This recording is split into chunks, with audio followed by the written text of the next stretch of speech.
ইরানের বিস্ময়কর পাহাড়ি অঞ্চল কোম শহরের উপকণ্ঠে পাথুরে এই ভূমির গভীরে লুকিয়ে আছে রহস্যময় বাংকার ফোর্দো ইউরেনিয়াম সমৃদ্ধকরণ স্থাপনা। আন্তর্জাতিক রাজনীতির উত্তাল স্রোতে এই স্থাপনাটি একসময় হয়ে উঠেছিল উদ্বেগ, উত্তেজনা এবং সংঘাতের প্রতীক। এটি শুধু একটি কারখানা নয়, এটি এক রহস্যময় দুর্গ যা ইরানের পরমাণু কর্মসূচির সবচেয়ে গোপন ও সংবেদনশীল অংশ হিসেবে চিহ্নিত। 2009 সাল বিশ্ব তখন জানতে পারে ফোর্দোর নাম। যুক্তরাষ্ট্র, যুক্তরাজ্য ও ফ্রান্স একযোগে ঘোষণা করে ইরান একটি গোপন পারমাণবিক স্থাপনা গড়ে তুলেছে কোম শহরের কাছেই, যা তারা আগে প্রকাশ করেনি আন্তর্জাতিক পারমাণবিক শক্তি সংস্থাকে। এই স্থাপনা পাহাড়ের গভীরে নির্মিত, যাতে এটি বিমান হামলা বা রকেট আক্রমণের হাত থেকে রক্ষা পায়। যুক্তরাষ্ট্রের গোয়েন্দা সংস্থা CIA এবং উপগ্রহ চিত্র বিশ্লেষণ করে প্রথম এটি সম্পর্কে সন্দেহ তৈরি হয়। ফোর্দোতে মূল কাজ ছিল উচ্চমাত্রায় ইউরেনিয়াম সমৃদ্ধ করা। এটি এমন এক প্রক্রিয়া যার মাধ্যমে সাধারণ ইউরেনিয়ামকে এমনভাবে প্রক্রিয়াকরণ করা হয় যা পারমাণবিক চুল্লিতে বা পারমাণবিক অস্ত্রে ব্যবহারের উপযোগী হয়ে ওঠে।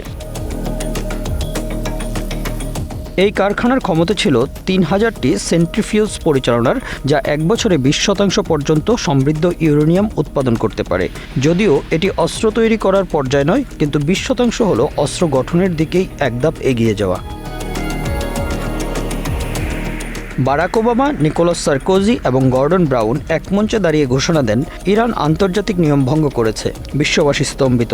ইরান কেন এই প্রকল্প গোপন রেখেছে? তেহরান দাবি করে এটি শান্তিপূর্ণ উদ্দেশ্যে জ্বালানি উৎপাদনের জন্য, কিন্তু আন্তর্জাতিক সম্প্রদায়ের এ বিষয়ে আস্থা ছিল না।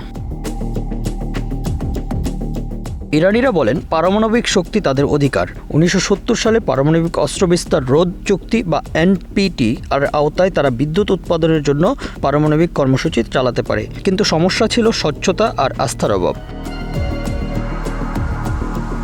ফোর্দো যেন হয়ে উঠল এক প্রতীক ইরানের আত্মনির্ভরতার, আবার একই সাথে পশ্চিমা বিশ্বের জন্য শঙ্কার। 2015 সালে এক ঐতিহাসিক মোড়। ইরান ও 6টি বিশ্বশক্তির মধ্যে স্বাক্ষর হয় joint comprehensive plan of action. এই চুক্তির আওতায় ইরান ফোর্দো প্ল্যান্টে ইউরেনিয়াম সমৃদ্ধকরণ বন্ধ করতে রাজি হয়। কারখানাটি রূপান্তরিত হয় গবেষণা ও চিকিৎসা আইসোটোপ তৈরির কেন্দ্র হিসেবে।